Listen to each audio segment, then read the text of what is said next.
The nature of post-secondary education in Canada was significantly impacted by the pandemic. All this type of learning was in March 2020 was immediately shifted to online learning. It made it harder, to build or form the kinds of connections that you otherwise would have formed, in class.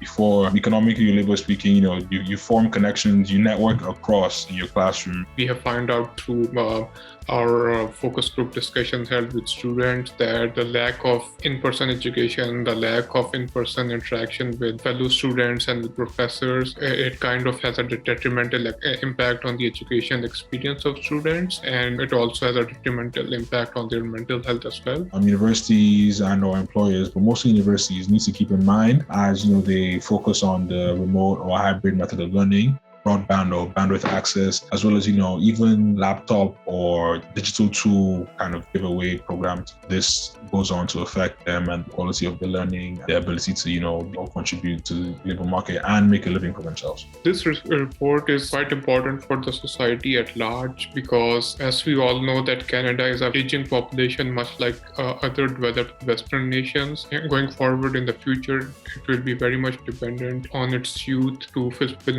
more and more of the economic functions in the society.